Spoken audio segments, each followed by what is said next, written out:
right, guys, so the WinWing EFIS is out, and I've seen a couple of you guys sharing photos and videos of this online.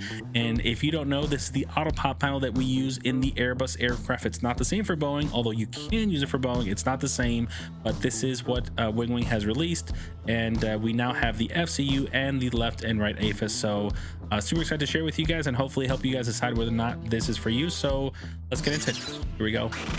Guys, welcome to the channel. My name is Jose. I'm an air traffic controller here at Tampa International Airport. I'm a huge VR flight sim nerd. I love everything flight sim VR related. We talk about software, hardware, we talk about force feedback units, VR headsets, motion sim pit coming to the channel soon, so we'll have more information on that here in the next few weeks, in the next month or so. I'll keep you posted on that. But guys, super excited to talk about today's piece of hardware, which WinWing sent out to me. In fact, I got to see all of WinWing's lineup in Las Vegas at Flight Sim Expo. If you've never been, Flight Sim Expo, it's coming up next year, I believe in February. I'm going to be going. I'll leave my link so you guys can, if you guys want to plan to go, that's going to be up in the Northeast, somewhere here in the United States. You can go, join me, we'll meet, we'll talk, we'll hang out, we'll have dinner.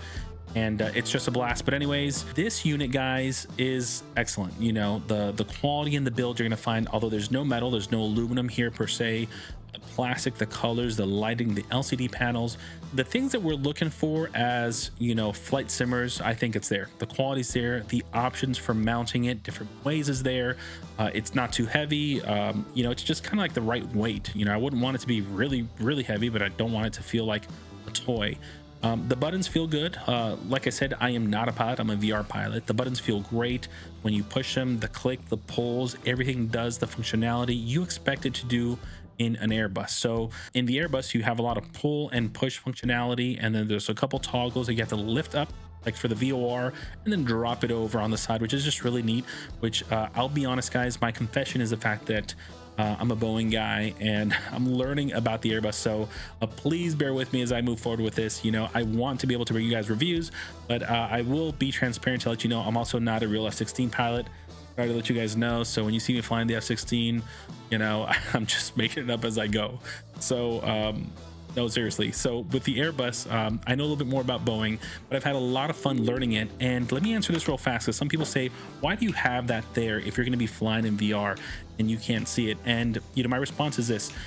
For those of you who are musicians, you can play your musical instrument with your eyes closed, right? You can close your eyes, you can play a piano, you can play a guitar, you can play the drums. It doesn't matter what it is. You sit in your car at 5 in the morning, you put the key in the ignition for those of you that don't have a push start, or you hit the push start. Do you look to see where that button is? Do you look to see where the hole in the ignition is? Or do you just hit it? It's muscle memory. So when you're flying in VR, this hardware is amazing because it just increases the immersion. Now, you're not going to see the LCD, the brightness and all that stuff, but as a simmer, having a piece of hardware that represents what's in the actual aircraft, whether you're flying an F-16, an F-18, an Airbus 737, an Apache, it's the bee's knees, guys. This is what we want. We want hardware that just represents what we're doing. And if you're passionate about that aircraft, rock on, right? Enjoy it. So it does work in VR and it's excellent. For the purposes of this video, I did all in 2D just to kind of see what I was doing and record my content for you guys. So just know that. Now the pricing, it's $139, guys, for the FCU, which is the main part in the center. The EFIS left and right come in at $169 for both, or $84 per panel. Now, if you buy all three on the website, it does show it comes in at $309, which is interesting because there's no like cool discount. You don't get like 10% off. You don't get $10 off. You don't get anything. It would have been nice to see if you bought all three units, that they would have said, you know what, since you're buying all three, we're going to give you a little bit of savings. Now, the price, I do think it's coming at a really good price when you check it out. Compared to other items in the market. Now, I remember there was a time when I was looking at the Boeing panels, and I've never picked up what they're called, the MCDUs or the FMS for the 7.3, right? I don't have any hardware for the 7.3s just because my focus was always on VR and having good VR hardware versus, you know, buying those panels. But those units would cost $1,000. And so we're getting to a place that there's more competition. WinWing is kicking butt. I think a lot of people, most people who buy their stuff are pretty happy with it. Don't just take my word for it that this hardware is good. I know that Mark from SimHanger also, you know, gave it high praises, and also EasyJet Sim Pilot, which I believe he's a real pilot. I hope he is. He sounds like he knows way more about Airbus. I had to watch some of his videos to learn how to fly the Airbus because he's a great instructor. I believe he is a real pilot. And he said it was a great quality as well. So Thank God I'm not the only one here. Now, guys, 3 benefits that I found immediately just to share with you. Number 1, this works whether or not you're going to be simming on a desktop, or you're going to be simming in VR, or you're going to have a sim pit like this that's set up right over there, right? It comes with different mounting options, so you kind of get to pick which way you want to mount it. It has a clamp. It can mount to an aluminum 80/20 profile. It has little legs that you can put double-sided tape, which is exactly how I mount it on here, and it's amazing. It's super sturdy, and I love that. The other thing is, guys, this is a 1-to-1 scale, so the dimensions, not 1-to-1 weight, but the scale is absolutely there. So if you're trying to build a replica cockpit, this is going to be a great choice for you. If you like the fact that it's not a mini and your fingers aren't going to be feel weird trying to, I don't know, get behind the buttons and pull and toggle, you want a normal scale product, this is it. Now, with that being said, I fully expect this to give you plenty of years of use out of it. Now, do not let your dogs use this. Do not let your kids just jump on and start hitting things. You can contemplate getting a lock for my room just so nobody comes in here and starts flipping switches. You know how like you see a pilot and like they just let kids go in there and start flipping switches. And I mean, I guess they know their flow. They know how to go through everything, make sure they're set up correctly. But that happens here, and I have a nightmare. Just because this is not made of metal. And so I'm very protective of it. Even when I let friends and family come and use a setup, I always recommend you guys as well, be very careful. Just let them know where to step, where to hold, what to do, because although the quality is good, guys, none of this is going to take the weight of someone leaning on that radio panel. You're going to break something, before, because people, they just feel very confident. It looks so solidly built here that, people are like, where'd I put my hands? I'm like, right here, and I'll hold your hand as you get in and out because I don't want you to fall or break anything. Now I jump in and out because it's my rig and I know what to do, but even then I need to be careful. All right, some pro tips for the assembly before we get started. You might want to get a soft towel, although I don't know how critical it is. Maybe just a soft towel. I think I should have had. It would have been nice to put it face down as I kind of work on the back of it, because I didn't really like the fact that I was putting it on its face on the buttons as I was working on it. I didn't put a lot of pressure on it, but I think a towel would have been nice to build it as you flip it upside down to work on it, and you don't have the pressure, pushing onto the buttons. Just be mindful of that. Everything you're doing here with the screws, it's going to be very light. You're not going to do anything crazy. Not, for the love of God, use any sort of DeWalt tools or Ryobi. I don't care. No electric tools. This all has to be done by hand tighten only, hand pressure only. Don't get crazy with it. Take care of the hardware as you put it together. I'd also recommend, there's a couple small nuts that could get lost, and you're just not going to have fun having to write to WinWing to get some replacement ones. Turn off all lights in the room, put a flash on the floor, and try to see where this nut goes on your floor. If you have carpet, you're not finding it. So be very careful when you're assembling that. You guys know this already. I trust you do, but just pro tip, don't do that. Also, as you install the EFIS with the FCU unit, install your data cables first and then start attaching the brackets that go in the back. I did not do that, so I ended up having to do a lot of reconfiguring and taking on and off the part, and that was due to the fact that it's kind of crazy, but they did not have a document, when they sent it out, so it was kind of hard for me to do it. I think they put it out a few days later. But it was difficult in the sense that I had to get creative and just kind of figure it out on my own on how to do it. Again, it's not difficult.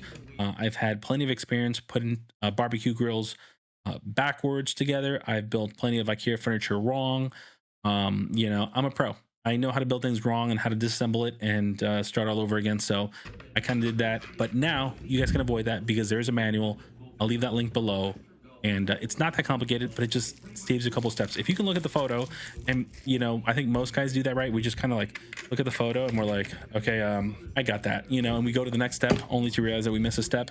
I had no photos to look at, so I had to get creative, and then I was building things. I didn't know what I was doing. But anyways, WinWing needs to definitely release products with manuals, period. Just save me some grief. At first, I thought I was going to have to show you exactly how to put this together. But luckily, because of the fact that there's a manual, you're going to find out that it's pretty straightforward. And as you put it together, it's very easy peasy, and it's like I said, it's upgradable. You can buy the left now and the right later, and you're going to be set. Now, guys, for my installation on my rig, I ended up using heavy duty double-sided tape, which is, I believe, Gorilla Tape, which is meant for outdoors.